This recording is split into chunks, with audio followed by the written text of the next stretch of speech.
میری بیوی بہت خوبصورت تھی۔ شادی کے شروع کے دن تھے اور میں اس کے ساتھ زیادہ سے زیادہ وقت گزارنا چاہتا تھا، لیکن اسے ہمیشہ میکے جانے کی جلدی ہوتی۔ وہاں اس کا کزن اسامہ تھا جس کے ساتھ وہ بہت فرینک تھی۔ دونوں ایک دوسرے کے ہاتھ میں ہاتھ ملا کر باہر آتے جاتے۔ مجھے یہ دیکھ کر بہت غصہ آتا اور میں اسے اس بات سے روکتا تو وہ ناراض ہو جاتی۔ ایک دن اچانک صبح فون آیا کہ میری بیوی شمسہ کی والدہ انتقال کر چکی ہیں۔ جیسی میں بیوی کے ساتھ سسرال پہنچا، میری بیوی اسامہ کے گلے لگ کر رونے لگی۔ تبھی مجھے غصہ آیا اور میں نے اسامہ کو جیسے جیسے وقت گزر رہا تھا میری بے چینی عروج پر تھی۔ بے شک شمسہ کو میری والدہ نے پسند کیا تھا، لیکن اس کی تصویر دیکھ کر میں اس کا دیوانہ ہو گیا تھا۔ جس قدر مجھے کمرے میں جانے کی جلدی تھی، اتنا ہی یہ رسمیں جان نہیں چھوڑ رہی تھیں۔ میرے سارے کزنز مجھے لے کر بیٹھے ہوئے تھے، کہہ رہے تھے کہ تمہاری شکل دیکھ کر لگ رہا ہے کہ پہلی رات ہی بھابھی تم پر روب جما لے گی۔ میں نے کہا ایسی بھی کوئی بات نہیں ہے۔ سب کہنے لگے ہمیں پتہ ہے، تو شادی سے پہلے اپنی بیوی کا دیوانہ ہو گیا ہے۔ پتہ نہیں، مجھے اپنے جذبات چھپانے نہیں آتے تھے۔ بہرحال رات کے 3 بجے انہوں نے میری جان چھوڑی تھی، لیکن جب میں کمرے میں داخل ہوا، میری بیوی میرا انتظار کر کر کے شاید سو چکی تھی۔ بیڈ کے کراؤن سے ٹیک لگائے آنکھیں موندے بیٹھی تھی۔ یہ دیکھ کر میں اس کی جانب بڑھا تھا، اس کے سامنے بیٹھ کر اسے دیکھنے لگا۔ بہت خوبصورت لڑکی تھی۔ میں نے اس کا مہندی اور چوڑیوں والا ہاتھ پکڑا تھا۔ وہ یکدم چونک کر اٹھی تھی، مجھے دیکھ کر بے حد نروس ہوئی، اٹھ کر بیٹھ گئی، کہنے لگی آئی ایم سوری، وہ آنکھ لگ گئی تھی۔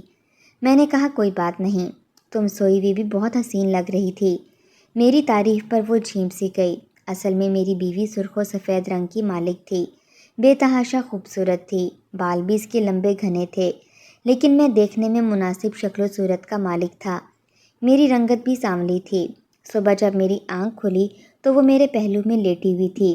اس کی سادگی میں بھی اتنا حسن تھا کہ میں کچھ پل اپنی آنکھیں نہ ہٹا پایا۔ بے اختیار اس کے ماتھے پر بوسہ دیا تو اس نے اپنی موندی موندی آنکھیں کھولی تھیں۔ مجھے اپنی جانب دیکھ کر وہ فوراً سے پیچھے ہٹی تھی، اپنے بکھرے ہوئے بال سمیٹنے لگی۔ میں نے پردہ ذرا سا کھڑکی سے ہٹا دیا۔ سورج کی ساری روشنی کمرے میں پھیل چکی تھی۔ میں اس کے پاس آ کر بیٹھ گیا۔ اس سے پہلے کہ وہ اٹھ کر جاتی، میں نے اس کا بازو پکڑ کر اسے اپنے پہلو سے لگایا تھا۔ میں نے کہا یہ صبح بہت ظالم ہے، وقت سے پہلے ہی ہو جاتی ہے۔ ایسا لگتا ہے جیسے کچھ گھنٹے پہلے ہی رات تھی، اور بڑی حسین رات تھی جو کہ بہت جلد ختم بھی ہو گئی۔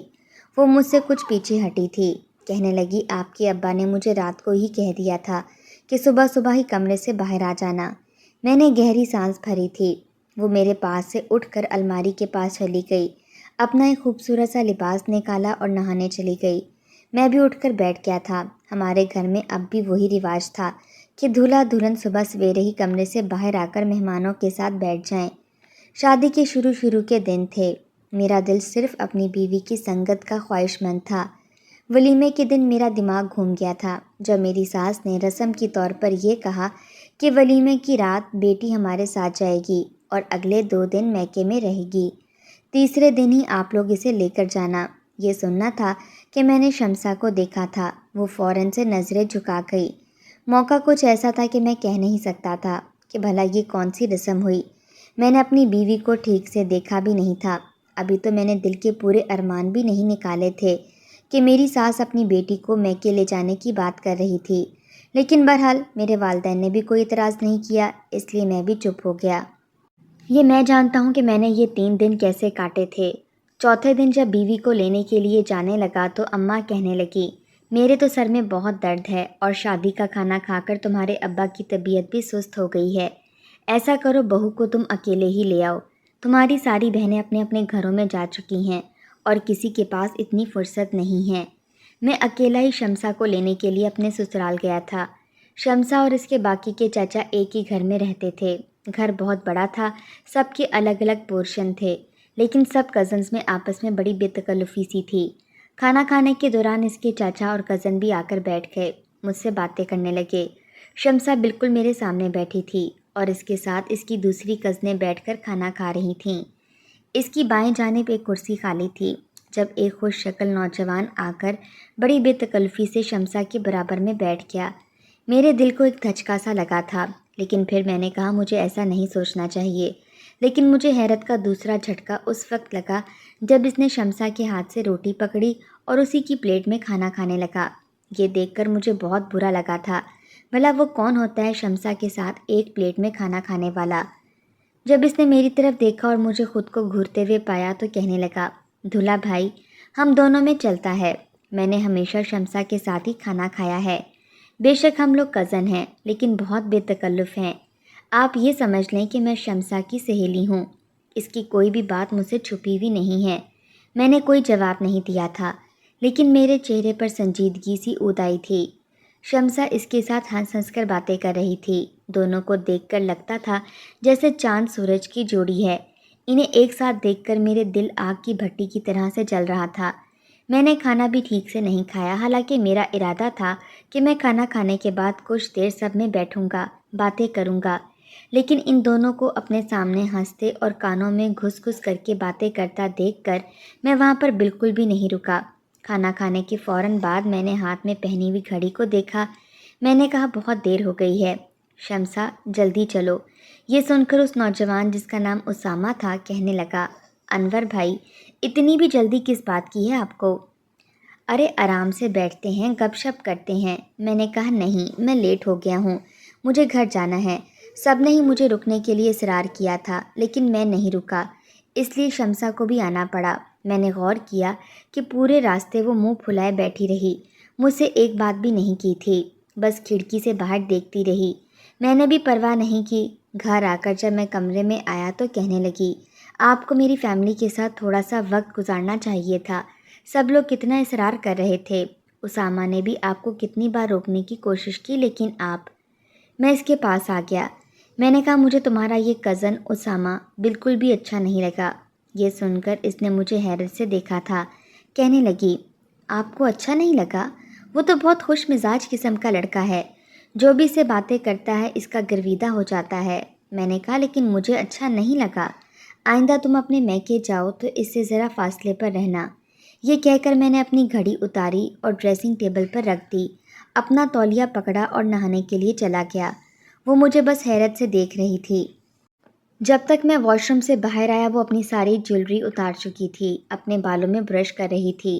اس کو دیکھ کر میرا موڈ ایک دم سے بدل چکا تھا۔ اس کے پاس آ گیا، اسے اپنی باہوں میں بھر لیا، لیکن مجھے حیرت ہوئی جب اس نے میرا ہاتھ پیچھے کیا تھا۔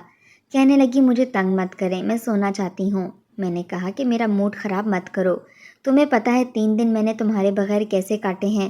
یہ کہہ کر میں نے اسے اپنے حصار میں جکڑ لیا تھا۔ یہ سن کر اس نے اپنی مسکراہٹ روکتے ہوئے، نخرہ دکھاتے ہوئے اپنے آبرو چڑھائے تھے اور کہنے لگی، اچھا بتائیں مجھے کہ میرے بغیر 3 دن آپ نے کیسے کاٹے تھے؟ اس کے اس سوال پر میری بےتابیاں بڑھنے لگی تھیں اور گستاخیاں بھی۔ صبح صبح سب کے ساتھ ناشتہ کیا، کچھ دیر وہ میری اماں کے ساتھ بیٹھی باتیں کرتی رہی، لیکن میں کمرے میں آ کر دوبارہ سے گہری نیند سو چکا تھا۔ شام کو جب اٹھا تو بہت فریش تھا۔ جب وہ کمرے میں آ کر لیٹنے لگی تو میں نے کہا، جلدی سے تیار ہو جاؤ، ہم لانگ ڈرائیو پر جائیں گے، کھانا بھی باہر سے کھائیں گے۔ کہنے لگی، مجھے بہت نیند آ رہی ہے، مجھے کچھ دیر سونے دیں، لیکن میں نے اس کی ایک نہیں سنی تھی، اسے اپنے ساتھ لے گیا۔ کافی دیر گاڑی میں ڈرائیو کرتا رہا، اسے باتیں کرتا رہا۔ ہم نے کھانا بھی باہر ہی کھایا تھا۔ شادی کے شروع کے دن تھے۔ ایک بار میں آفس سے گھر آیا، سوچا تو یہی تھا کہ آج پھر شمسا کو لانگ ڈرائیو پر لے کر جاؤں گا، کھانا بھی ہم باہر ہی کھائیں گے، لیکن جب گھر آیا تو کمرے سے ہنسنے اور باتیں کرنے کی آوازیں آ رہی تھیں۔ میں جیسے ہی کمرے میں داخل ہوا، شمسا کا وہی کزن اسامہ اس کے پاس بیٹھا، اس کے ساتھ ہنس ہنس کر نہ جانے کیا باتیں کر رہا تھا۔ مجھے دیکھ کر فوراً سے کھڑا ہو گیا۔ کہنے لگا، دھولا بھائی، آپ اتنی جلدی آ گئے؟ چلے آ ہی گئے ہیں تو آئیے بیٹھیے، آپ ہی کا کمرہ ہے۔ پھر کہنے لگا، شمسا، اب تم خود پوچھو گی یا پھر میں خود دھولا بھائی کو بتا دوں کہ میں کس ارادے سے آیا ہوں؟ میں نے کہا، کیا مطلب، کس ارادے سے آئے ہو؟ کہنے لگا، آپ کی بیوی کو چرانے کے لیے آیا ہوں اور چرا کر اپنے ساتھ لے بھی جاؤں گا۔ دھولا بھائی، آپ تو میری بس شکل ہی دیکھتے رہ جائیں گے۔ اس کی بات سن کر مجھے بہت غصہ آیا تھا۔ وہ ہنسے جا رہا تھا، مجھے تو کچھ پاگل سا لگتا تھا۔ میں نے کہا، میں تمہاری بات کا مطلب نہیں سمجھا۔ کہنے لگا، شکر ہے اللہ کا کہ آپ میری بات کا مطلب نہیں سمجھے، ورنہ تو مجھے دھکے دے کر نکال دیتے۔ پھر شمسا سے کہنے لگا، یار شمسا، جلدی کرو نا، ٹائم دیکھ رہی ہو تم، وہ کہنے لگی اچھا کر رہی ہوں، جلدی مجھے انور سے بات تو کرنے دو۔ میں دونوں کو حیرت سے دیکھ رہا تھا۔ کہنے لگا ٹھیک ہے، تم اپنے میاں سے بات کرو جب تک میں تمہارے کپڑے بیگ میں رکھتا ہوں۔ یہ سن کر میں اس لڑکے کی بد لحاظی اور بے تکلفی پر جتنا بھی حیران ہوتا اتنا ہی کم تھا۔ اس نے الماری کھولی، الماری کے اوپر سے شمسا کا چھوٹا سا بیگ اتارا اور شمسا کے کپڑے اس میں رکھنے لگ گیا۔ مجھے اس کی یہ بات شدید بری لگی تھی۔ بجائے شمسا اسے روکتی، کہنے لگی کہ میں میکے جانا چاہتی ہوں، چند دن بعد آ جاؤں گی۔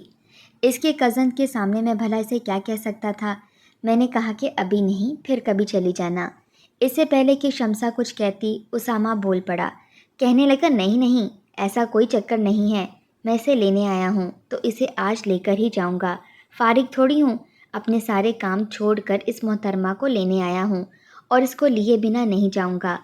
نہیں بھائی، یہ میرے ساتھ جائے گی، اور ویسے بھی 8 دن میں آپ نے جیسا خیال میرے کزن کا رکھا ہے مجھے نظر آ رہا ہے، آنکھوں کے نیچے ہلکے پڑ گئے ہیں اس کے، پتہ نہیں ٹھیک سے کھلاتے پلاتے بھی ہیں کہ نہیں۔ اس کی اس قسم کی باتوں پر میں اشتعال میں آ گیا تھا۔ شمسا نے جب مجھے غصے میں دیکھا تو اسامہ کے پاس جا کر کہنے لگی تم زیادہ فضول بولنے نہیں لگے ہو؟ لیکن اس نے بغیر کسی پرواہ کیے کہا 10 منٹ میں باہر آؤ، میں بائک سٹارٹ کر رہا ہوں۔ یہ کہہ کر وہ شمسا کا بیگ پکڑے کندھے سے لٹکائے باہر جا چکا تھا۔ شمسا میرے پاس آ گئی، کہنے لگی میں بس 2-3 دن میں آ جاؤں گی۔ میں نے کہا شمسا تم نہیں جاؤ گی، اس کا مطلب نہیں جاؤ گی، جاؤ باہر جا کر اسامہ سے اپنا بیگ لے کر اندر آؤ، میں نے نہایت سخت لہجے میں اس سے کہا تھا۔ کچھ دیر تو وہ مجھے دیکھتی رہی، پھر وہ باہر چلی گئی۔ تھوڑی دیر بعد اسامہ کمرے میں آیا، کہنے لگا کیا ہوا دھلا بھائی، آپ نے کیا کہا ہے شمسا کو؟ وہ روئے جا رہی ہے اور کہہ رہی ہے اس نے میکے نہیں جانا، کیا آپ نے منع کیا ہے اسے؟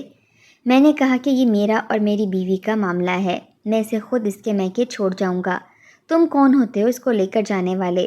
وہ کہنے لگا آج تک وہ ہر جگہ صرف میرے ساتھ گئی ہے، اسکول، کالج، یونیورسٹی، پھر آج میرے ساتھ کیوں نہیں جا سکتی؟ وہ بالکل میرے سامنے کھڑا ہو کر میری آنکھوں میں آنکھیں ڈالے پوچھ رہا تھا۔ میں نے کہا اس لیے کہ اب اس کی شادی مجھ سے ہو گئی ہے، وہ میری ذمہ داری ہے۔ کہنے لگا تو میں نے کب منع کیا ہے آپ کو ذمہ داری پوری کرنے سے؟ دیکھیں وہ میری کزن ہے، بہت اچھی دوست بھی ہے، اور ہمیشہ اس کو لانے لے جانے کی ذمہ داری میں نے ہی نبھائی ہے، اور مجھے خود تائی اماں نے بھیجا ہے کہ میں اس کو لے کر آؤں، اور میں اس کو لے کر جا رہا ہوں، سمجھے؟ مجھے نہیں لگتا کہ اس میں ایسی کوئی بات ہے کہ آپ کو بری لگے۔ یہ کہہ کر وہ کمرے سے باہر نکل گیا۔ مجھے اس نوجوان پر غصہ آنے لگا۔ وہ ہوتا کون تھا مجھ پر حکم چلانے والا؟ میں نے کھانا بھی ٹھیک سے نہیں کھایا، رات کو شمسا کو فون بھی نہیں کیا۔ مجھے شمسا پر بھی غصہ تھا، جب میں نے اسے منع کیا تھا تو وہ کیوں گئی؟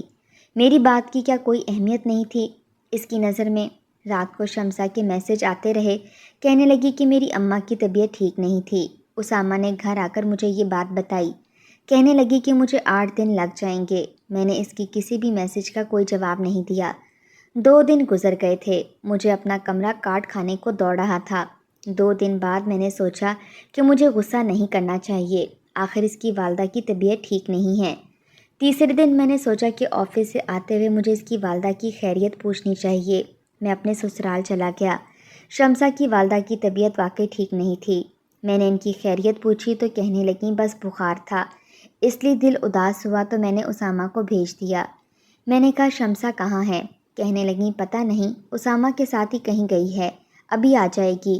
پھر میری چھوٹی سالی سے کہنے لگیں بھائی آئے ہیں، چائے بنا کر لاؤ ان کے لیے۔ پھر مجھ سے ادھر ادھر کی باتیں کرتی رہیں۔ میرا دماغ شمسا کی جانب تھا، وہ کیوں گئی تھی اسامہ کے ساتھ؟ اپنی ماں کی خیریت کے لیے یہاں آئی تھی تو یہیں رہتی۔ کچھ دیر بعد ہی مجھے دونوں کے ہنسنے کی اور باتیں کرنے کی آوازیں آنے لگیں۔ دونوں ہنستے ہوئے ایک دوسرے کا ہاتھ پکڑے ہوئے اندر داخل ہوئے تھے، لیکن مجھے دیکھتے ہی جیسے شمسا کی ہنسی کو بریک لگی تھی۔